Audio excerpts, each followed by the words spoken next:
Welcome to the Angling Wisdom Podcast, your go-to source for practical advice and expert insights to enhance your fishing skills. Join us as we explore the science and tactics behind catching diverse freshwater species across North America. We will have expert biologists and anglers share insights into the species we all love to catch. Get ready for the culmination of angling wisdom and fun. I'm your host, Patrick Edwards, and this is the Angling Wisdom Podcast.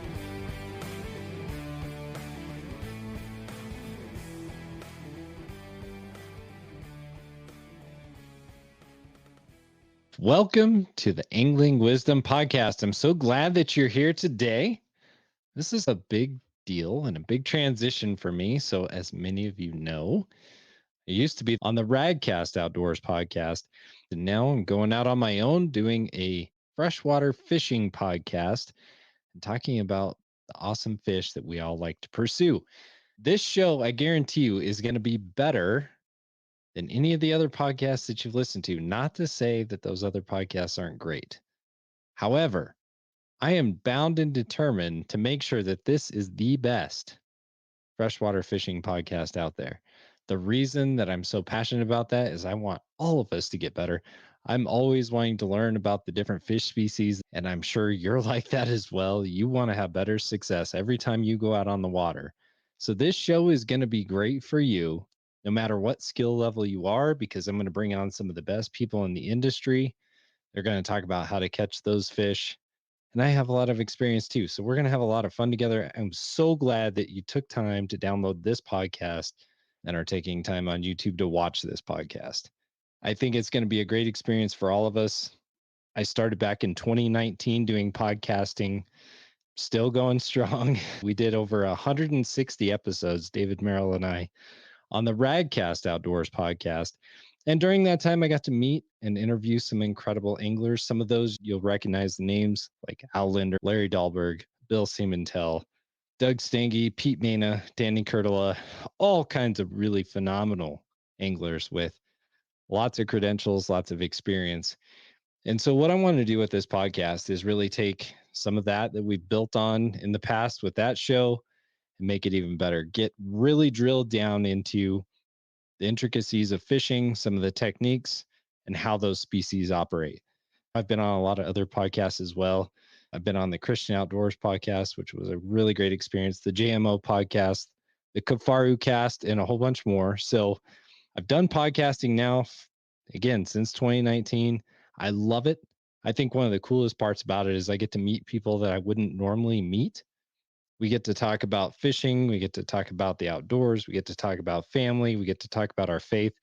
And I think that's what makes it special. So this show is definitely going to incorporate a lot of that. Some of you might be thinking, Patrick Edwards, I've never heard of this guy.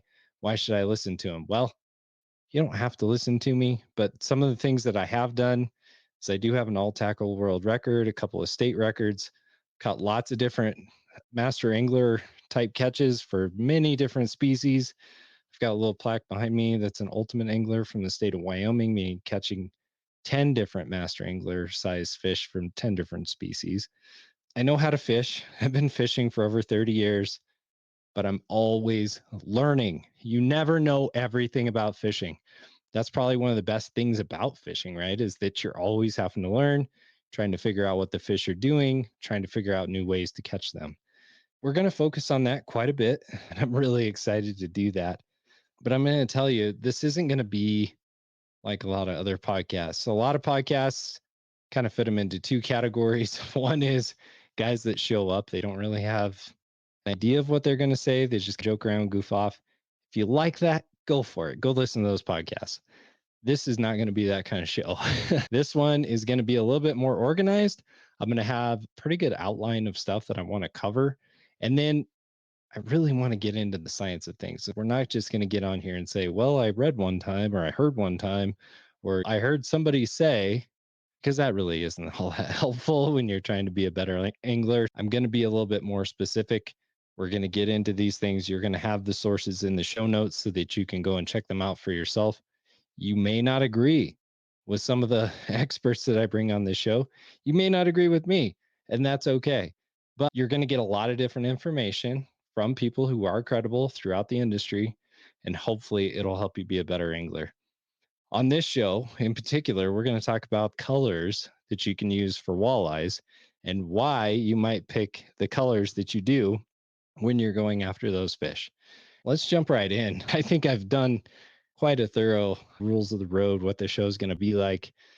But I want to jump into the very first topic. I saw some articles about this not too long ago. And what it was discussing is what colors do walleyes prefer? What do they see? What do they not see? What's the best lure color to choose when you're going after walleye? Walleye, for many of us, are a favorite. Why is it a favorite? I can just speak for myself. I like fried walleye and I like walleye fish tacos. And I also think they're a pretty dang cool fish. So we know that walleye have ginormous eyes. We know that they see well in low light. We know that they are really great predators. And so I started seeing some articles here recently just talking about color selection, walleyes. What I did for this particular show is I looked at the articles and the methodology that they used in studying these fish, and then I compared it to my lifelong experience of fishing for walleyes and just came up with these are the things that I agree with, don't agree with, maybe some questions that I have, but I want to present all this to you. I got a couple different articles. You can check them out in the show notes. The first one I'm going to talk about is from In-Fisherman. And In-Fisherman for years, I don't know if you're like me, but when I was a little kid, I used to wait for the In-Fisherman magazine to show up. I love In-Fisherman magazine. And nowadays, they're trying to do a lot more online content. And so I found this actual article online, but it talks about what do walleyes see? What can their eyes see? What can they not see? So I thought it was pretty interesting. They talked about the different colors. And so some of the main ones that they talked about is that they see orange, red, green, and yellow the best. Seems to make sense to me based on fishing experience. That's probably why, like, fire tiger is a great color because it incorporates a lot of those colors. People have asked me for years, like, if you had to pick one color for walleye, what would you use? It's cheating to say fire tiger because it's several colors, but those colors seem to work. And most of you are probably nodding your heads like, yeah, I had a fire tiger crankbait, I had a fire tiger crawler harness with a fire tiger blade on it, where I use different beads of those colors on my crawler harnesses, or I have a spoon in that color that works really well. Obviously, most of us know that those work. Anybody that's fished for walleye has probably caught one of the walleyes at least on a fire tiger.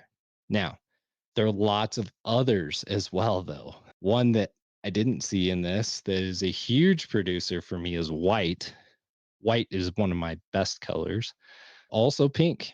Go figure. Pink is a huge color. But so it was really interesting to look at the article from In-Fisherman just because, like I said, I've been reading it my whole life. But there was another article, which I have in my fishy hands here. There was a study out of Ohio State University, and this is from the meadvilletribune.com, and it got published a whole bunch of other places, but they did a study where they looked at water clarity, and then they looked at lure color choice for walleyes. And I thought this was pretty cool because I've always wondered if you were to go out and do a study, which most of us fishermen do anyway, because we go out to our favorite body of water, on our favorite one, then we have to change it around. But go out and figure out what color seems to be the best producer, depending on the clarity of the water. So it's pretty interesting. There's this gal named Susan Gray. She's a professor of environment and natural resources at Ohio State.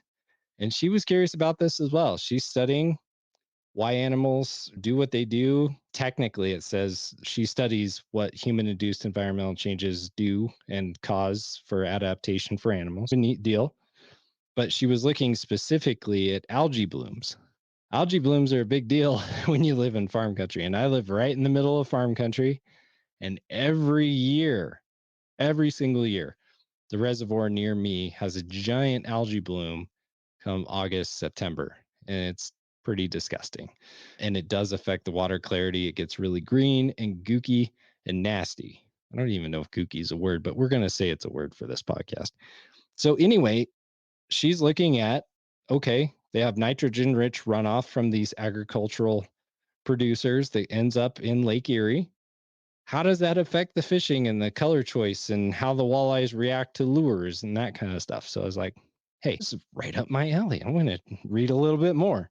So I'm just going to quote her for a second. So she says, from my perspective, I think of individual fish and how they respond to environmental stressors, whether that's changes in the color and the clarity of the water or changes in the temperature of the water.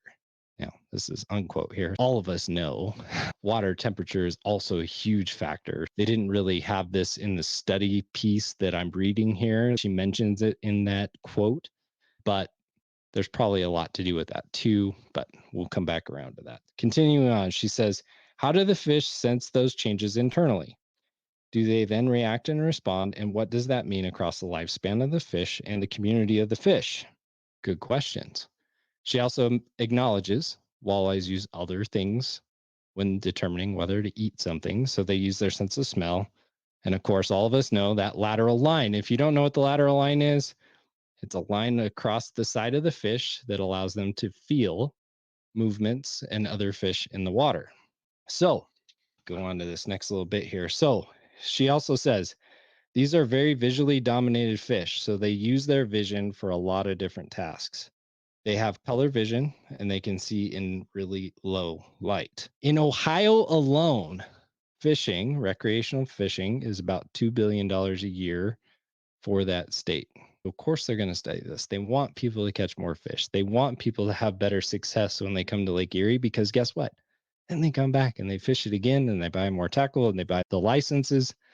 So obviously, this study is a big thing for the state of Ohio. So here's some of what they found. So when the water contained algae only, the walleye vision was reduced by 40%. Now, I don't know how they figured out that their vision was reduced by that much, but that's crazy. That's a lot. But it also makes sense. That stuff is nasty. If any of you have ever been around an algae bloom, it's pretty gross.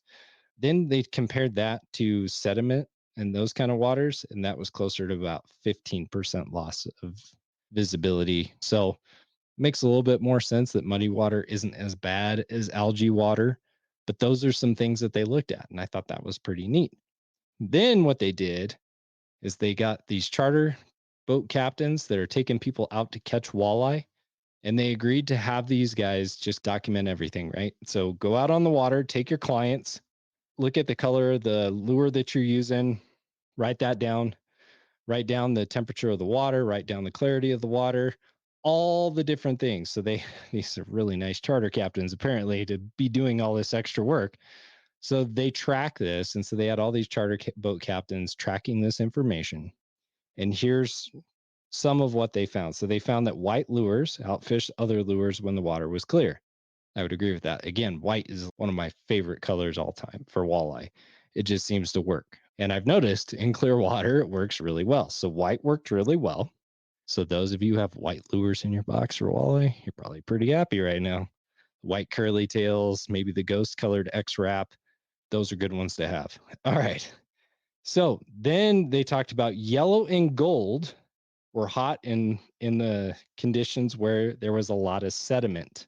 So I think about western reservoirs right about now, or rivers during the summer when you have the giant runoff from the mountains. I hope you heard me. Gold and yellow performed better with sediment in the water. That makes sense. Those kind of stand out in that kind of water. And so yellow and gold in sediment filled water. I hope you all are taking notes. And then it says, but when the waters were green with algae, more walleye were caught on black and purple. So I've never tried the black and purple with algae water. I've done the gold and the yellow in sediment filled water, and I've noticed that it works really well. So now I've got to go out and try this black and purple theory, but it kind of makes sense because it stands out. Then this part of the article really cracks me up because they said in a controlled fishing experiment, grad students performed the hard work of fishing in Lake Erie. Hard work, huh? Sign me up for that. I apparently, going through grad school as a business student, apparently I picked the wrong route because I should have done it in fishing and got to fish on Lake Erie. But hey, what do I know? But anyway, they did the same thing. So they had 6 different groups. They took 6 different trips and they fished in different kinds of water conditions. They did the same kind of things as the charter boat captains. And here's a quote from Professor Gray. So it says, "What we found was that in clear water, there was no preference for color." So they were finding that the fish were hitting just about any color in clear water. But she says in sedimentary, turbid conditions, given the lure colors, the probability that fish were going to strike on a gold lure was much higher. Under algae conditions, when given a choice between all 4 colors, the fish seemed to prefer black. So there's probably something to it. If you have your grad students finding basically the same thing as your charter boat captains, that's probably a fairly good indication that you're onto something. So I thought that was super interesting. And the thing that we got to think of, though, and we got to keep in mind is these are pretty low sample sizes. So if you're involved at all in research, you know that you need to do this over time. So this obviously isn't a study that's been done over a long period of time. It hasn't been done in several different places. It would be really interesting to see how it would go, like in the state of Wyoming, maybe in the Columbia River up around Washington, Lake Erie, maybe in Minnesota. But it is intriguing, right, to think about what is it about a walleye and their eyesight that causes them to be able to see certain colors better than others, or maybe be attracted to certain colors better than others. Again, understanding that that is one piece of the puzzle, because they also have the lateral line. They also have the way that the lure is presented. They have their sense of smell. There's a whole lot of different factors like time of year.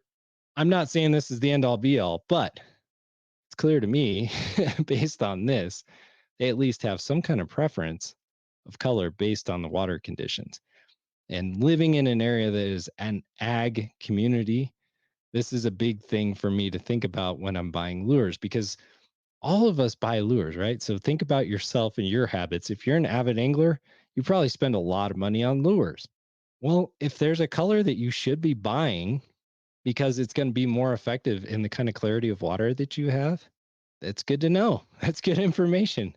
If you're fishing something that has some really turbid water, probably don't want to be buying a white lure. It sounds like you probably want gold, yellow, and maybe black. So these are just some things that I thought were interesting. And this is some of the stuff that we're going to do. Every show that we do for the long form content, we're going to get into some of the nitty gritty. We're going to talk about it. And again, I'm going to bring on some experts because I am certainly not the expert on everything, but I'm going to bring on people who are, and talk to the biologists, talk to some of the best anglers in the world. And just going to see, like, how do we become better anglers? What are some things that we should think about when it comes to colors? What are some things to think about seasonality and fish movements? So I hope that you'll enjoy the ride with me and come back for another episode. I know this is episode number 1 and I had to cover a bunch of stuff that probably was a little bit boring, but hopefully now you know what to expect. And I look forward to seeing you again on another podcast, and hopefully I'll see you out on the water. Thanks for listening to the Angling Wisdom Podcast. If you enjoyed the show, please go to patreon.com/anglingwisdom to sign up for bonus content or just to show your support for the show. You can also subscribe wherever you are listening to or watching this podcast. You can follow us on the socials by searching for Angling Wisdom on Instagram or Facebook. Thanks again to PK Lures for sponsoring this show. You can go to pklure.com and use the code WISDOM to receive 20% off of your next order. And of course, you can always go to anglingwisdom.com for more fishing content. This is Patrick Edwards signing off. I hope to see you out on the water.